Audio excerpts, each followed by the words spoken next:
So my Tesla Model S still has an AGM steel lead acid battery and it's about to die. I'm already getting the warning signal, so I am swapping it out with a lithium battery today. And what's nice about this is this should last for a very long time. Here in Las Vegas, it's very hot and that loves to kill or degrade lead acid batteries. It will degrade this, but not nearly as fast as that. And I hate lead acid batteries, as you guys know, so we're gonna swap it out.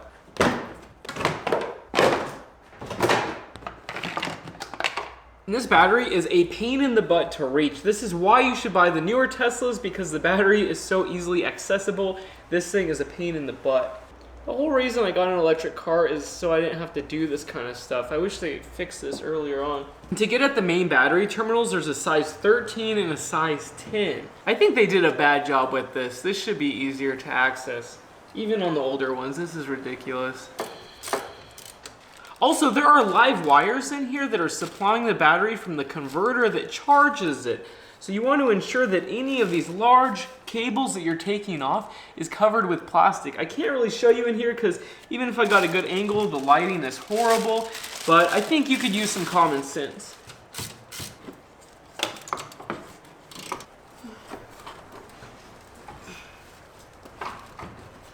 Look at this thing, it's so heavy and pathetic, ew. You guys, 2014, this is the original battery. It's actually impressive that it has lasted this long. Now we need to add the terminals from this battery onto the new battery. And the weight difference between these, this is like so tiny. This you have to use muscle. And now it's ready to go. But just to give you guys an idea of how much room we're working with, I had to like just squeeze that thing out through the side. That is horrible. There should be a club for people that have done that. That is so difficult. And it's so easy to short out these terminals. It's nuts. So I connected the battery and the car just turned on, so everything looks like it's working all right. This part was easy.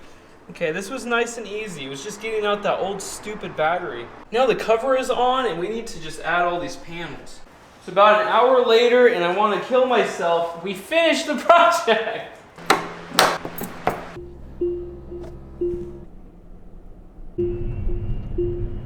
I guess we can just run it until it dies and see if it works over the next couple months.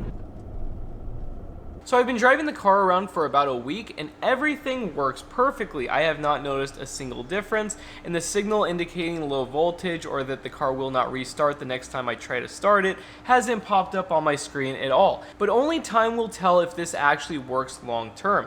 I think considering the size and the weight of the battery, it's just 30 amp hour lithium iron phosphate cells with probably a cheap BMS. And considering the last 12 volt battery lasted almost 7 years, I don't think it's being cycled that deeply. That's why you can get away with these small lithium batteries instead of the AGM in this instance. It's not like a traditional starting battery at all. The max amperage that sees is not that high because the moment that the voltage drops, it kicks on the converter. So I don't think you need that powerful of a battery. The reason I bought this battery though instead of building my own is because I didn't know the compartment's dimensions and I didn't want to mess anything up, and I didn't know what terminals I needed when I removed all of the covers off of the top. And I actually bought this battery with my own money, but they do have an affiliate program. So I'm gonna have a link below, but I don't think that beginners should attempt this if you have an older Tesla. But if you have a newer Tesla, like the Model 3, and the battery's right there in the front, then you should be able to swap it out for a lithium battery no problem. But the AGM battery will probably last a very long time. And there was no real way of telling when that last 12 volt battery would actually die on me. I was getting the warning signal a couple times, so I was freaking out, but it never left me stranded. So you could ask the question, how long would that AGM battery actually last for? And I have no idea. It was the original battery and there was not much demand placed on it, so it probably could have lasted maybe another year or so. Here in Las Vegas with this much heat, it would probably kill it pretty quickly because this garage will be like 100, 110 degrees every single day during summer, and that will kill any lead acid battery. But personally, after experimenting with so many batteries, I would much rather have lithium iron phosphate than any lead acid battery. And I'm pretty sure that the reliability of this new lithium battery will be determined by the BMS. The cells can handle it. It's not next to an internal combustion engine, so it doesn't get very hot up there. The demands are very low and you have a converter charging it whenever the voltage voltage drops.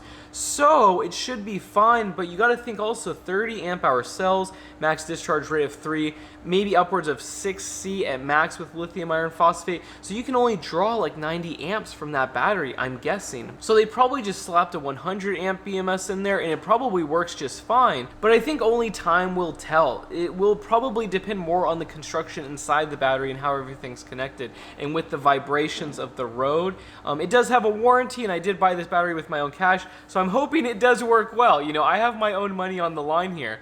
So we're gonna just wait and see what happens. Anyways, the car works and I'm done. How cool is that? So if you guys wanna check this battery out and you have a newer Tesla and you're having AGM battery problems, which a lot of people in hotter environments, some people will swap out these batteries like crazy. So if that is your problem, you can try this out and I'll have a link below. But yeah, I don't recommend it for everyone. And I personally like getting rid of all lead acid batteries because I'm very biased towards lithium batteries because I work with them all the time.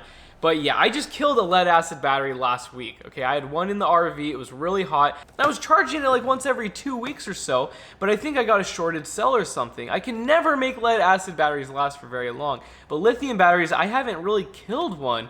So anyways, long story short, the car runs and I hope I never ever have to go up there again. I'm gonna just sell this car with that battery and leave it, because I just don't want to ever touch that again. And I hope you guys found this video useful, and I will talk to you soon. Bye. Oh, and do you guys see that Kapton tape? This is because the door handle's broken. So yeah, I have to fix that next, which is just gonna be a big pain in the butt.